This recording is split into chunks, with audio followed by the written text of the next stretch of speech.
ماں باپ، ان کے ساتھ حسن سلوک کرنا، ان کی خدمت کرنا، ان کی عزت اور تکریم کرنا، وہ حق تعالی کی عزت و تکریم کا حصہ ہے۔ اگر کوئی آدمی اپنے ماں باپ کی عزت اور تکریم کرتا ہے تو اس وجہ سے کہ ظاہر ہے اللہ نے ماں باپ کو درجہ اور فضیلت دی ہے، تو وہ عظمت خداوندی اور تعظیم خداوندی میں شامل اور داخل ہے۔ اور اگر نعوذ باللہ کوئی آدمی اپنے والدین کی نافرمانی کرتا ہے، ان کی حکم عدولی کرتا ہے، ان کی توہین و تذلیل کرتا ہے، تو وہ صرف اپنے والدین کی توہین و تذلیل نہیں کرتا، وہ تعظیم خداوندی اور تکریم خداوندی کے اندر خلل ڈال رہا ہے۔ یہی تو وجہ ہے کہ جناب رسول کریم صلی اللہ تعالی علیہ وسلم نے والدین کی رضا اور خوشنودی کو رب تعالیٰ کی رضا اور خوشنودی قرار دیا ہے۔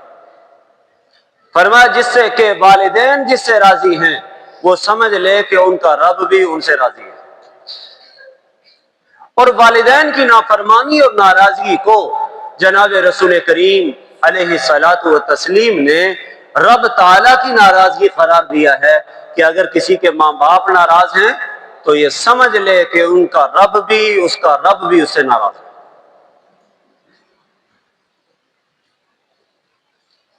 چنانچہ رسول کریم صلی اللہ تعالی علیہ وسلم نے بہت ساری احادیث میں والدین کے حوالے سے مختلف جو ارشادات فرمائے ہیں، ان کا خلاصہ یہ ہے کہ حضور نبی کریم صلی اللہ علیہ وسلم نے فرمایا، لوگوں، والد تو جنت کا درمیانی دروازہ ہے، بالکل وسطی دروازہ جنت کا وہ کون ہے؟ باپ۔ فرمایا جس کی مرضی ہے چاہے تو اپنے اس دروازے کی حفاظت کر لے، اور اگر کوئی ایسا نہیں کرتا تو اس کی مرضی ہے کہ وہ اپنے اس دروازے کو ضائع کر دے۔ حفاظت کرنے کا مطلب والد کو راضی کرے، ضائع کرنے کا مطلب والد کو ناراض کر بیٹھے۔ چنانچہ حق تعالی شانہ کے بعد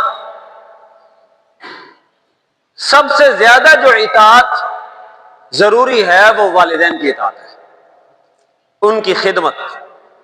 لوگ عام طور پر اپنے مشائخ اور شیوخ کے ساتھ، پیروں کے ساتھ یہ سمجھتے ہیں جناب پیر صاحب دی گل نہ منی تو میں تو ڈوب گیا، ان کو نذرانہ پیش نہ کیا تو میری تباہی کے فیصلے ہو جائیں گے۔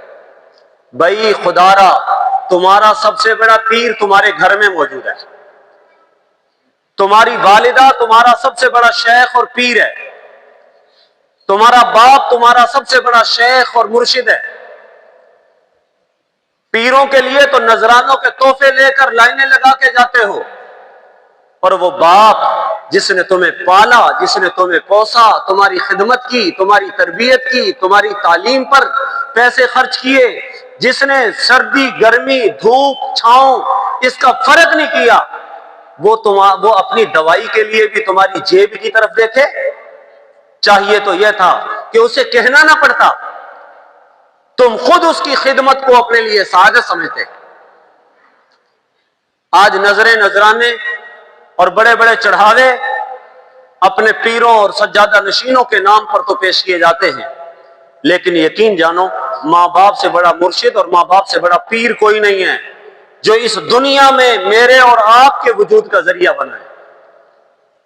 اسی لیے رسول کریم صلی اللہ تعالی علیہ وسلم سے بعض صحابہ نے عرض کیا، یا رسول اللہ صلی اللہ علیہ وسلم، سب سے زیادہ میرے احسانات اور میری خدمت کا مستحق کون ہے؟ میرے ذمے سب سے زیادہ حقوق کس کے ہیں؟ حضور علیہ الصلوۃ والسلام نے فرمایا، امک، تیری ماں تیرے حقوق اور تیری خدمت کی سب سے زیادہ حقدار ہے، تیرے حسن سلوک کی سب سے زیادہ حقدار تیری ماں ہے۔ صحابی نے عرض کیا، ثم من یا رسول اللہ، اللہ کے نبی اس کے بعد کس کا حق ہے؟ فرمایا ثم امک، پھر بھی تیری ماں کا ہی ہے۔ صحابی نے پھر عرض کیا، ثم من یا رسول اللہ، اللہ کے نبی اس کے بعد کس کا حق ہے؟